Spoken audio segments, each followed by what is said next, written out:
नमस्कार, स्वागत आहे तुमचं माझ्या यूट्यूब चॅनलमध्ये, ज्याचं नाव आहे स्वामी भक्ती मराठी। लवकरच पितृपक्षाला सुरुवात होत आहे।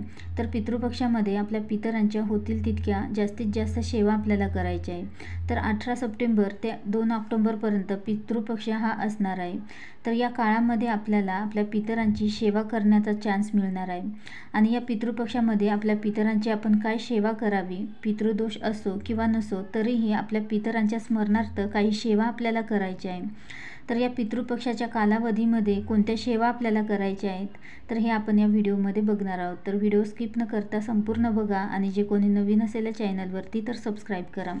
तर आपल्या पितरांना सद्गती मिळावी, त्यांच्या आत्म्याला शांती मिळावी, तर यासाठी आपल्याला या पितृपक्षामध्ये त्यांची सेवा करायची आहे। तर जिथे कुठे आपले पितर असतील तर तिथे ते सुखात राहो, त्यासाठी सेवा करायची आहे। तर ही सेवा फक्त आपल्या पितरांसाठी आहे आणि त्यांना सद्गती मिळावी, शांती मिळावी, त्यांचा आत्मा भरकटत असेल तर त्यांच्या आत्म्याला मुक्ती मिळण्यासाठी आपल्याला ही सेवा करायची आहे। तर आपले पितर खुश असले तर आपल्याला भरभरून आशीर्वाद ते देतील आणि त्यासोबतच आपली प्रत्येक क्षेत्रामध्ये प्रगती होईल।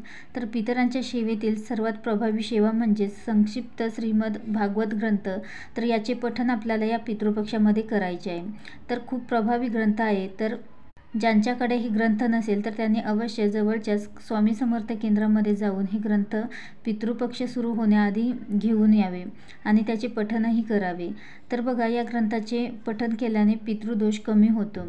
तर या ग्रंथाचे पठण का करावे, तर बघा, आपला जन्म हा ऋण फेडण्यासाठी झालेला आहे।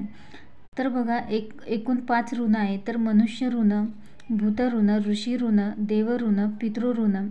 तर हे जे 5 ऋणातून मुक्त होण्यासाठी आपला हा जन्म झालेला आहे। तर बघा, पितृदोष असतात त्यातून मुक्ती मिळण्यासाठी, मुक्त होण्यासाठी हा जन्म भेटला आहे। भूतऋण म्हणजेच बाहेरील बाधा असेल तर ते फेडण्यासाठी हा जन्म झालेला आहे। तर असं प्रत्येक ऋणातून मुक्त होण्यासाठी हा जन्म झालेला आहे। तर बघा, या ग्रंथामध्ये एकूण 14 अध्याय आहेत।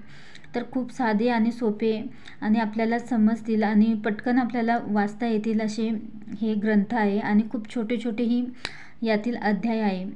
तर या ग्रंथाचे पठण करत असताना आपल्याला कोणते नियम आणि कोणत्या अटी पाळायच्या आहेत, तर बघा, खूप काही अटी आणि खूप काही नियम पण नाहीत। तर हे पठण करण्यासाठी पठण करताना आपल्याला प्रथम स्वामी स्तवन याचे पठण करायचे आहे आणि त्यानंतर 24 वेळा गायत्री मंत्राचे पठण करायचे आहे, 1 वेळा गणपती अथर्वशीर्षाचे पठण करायचे आहे आणि त्यानंतर संक्षिप्त श्रीमद भागवत या ग्रंथाला सुरुवात करायची आहे। तर खूप छोटे छोटे अध्याय आहेत या ग्रंथाचे। तर या 15 दिवसामध्ये म्हणजेच पितृपक्षाचे जे 15 दिवस आहेत, तर या कालावधीमध्ये तुम्हाला जितके या ग्रंथाचे पारायण करायला जमतील तितके तुम्ही करू शकता। 1, 3, 7, 14 किंवा रोज 1 पारायण केलं तरीही चालेल। तुम्ही जितकी जास्त सेवा करेल तितकं जास्त फळही तुम्हाला मिळेल। तर तुमचा पितृदोष कमी होण्यास यामुळे मदत होईल। तर ज्यांना प्रखर पितृदोष आहे तर त्यांनी रोज या 15 दिवसामध्ये रोज एक पारायण करावे। खूप प्रभावी असा हा ग्रंथ आहे। तर या पितृपक्षामध्ये जास्तीत जास्त आपल्याला आपल्या पितरांची सेवा करायची आहे। त्यानंतर नियम काय, तर बघा, मांसाहार आपल्याला टाळायचे आहे आणि त्यासोबतच संकल्पयुक्त तुम्ही जर पारायण करत असाल तर ब्रह्मचर्याचे पालनही करायचे आहे। यासोबतच अन्न वर्ज्य करावे आणि केंद्रात जाऊनही तुम्ही सामूहिक ही सेवा करू शकता। त्यानंतर मासिक धर्म सूतक विटाळ आलं असेल तर तुम्ही श्रवण करू शकता। पठण करू नये पण श्रवण तुम्ही करू शकता। तसेच तुम्ही जर 15 दिवस रोज एक ग्रंथ पठण केला तरीही चालेल। तसेच दिवसभरामध्ये तुम्ही केव्हाही या ग्रंथाचे पठण करू शकता। तर त्यासोबतच कोणीही या ग्रंथाचे पठण करू शकतं। तर या 15 दिवसामध्ये आपल्याला आपल्या पितरांच्या जास्तीत जास्त सेवा करायची आहे। खूप प्रभावी ग्रंथ आहे आणि या ग्रंथाचे पठण केल्याने आपली सर्व ऋणातून मुक्तता होते।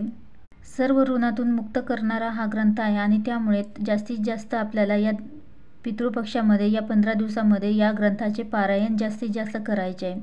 तर अवश्य या पितृपक्षामध्ये तुम्ही या ग्रंथाचे पारायण करा आणि नक्कीच तुमचा जो काही पितृदोष असेल तर तो नक्कीच कमी होण्यास मदत होईल। व्हिडिओ आवडला असेल तर लाईक करा, कमेंट करा, शेअर करा आणि सबस्क्राईब करा। श्री स्वामी समर्थ।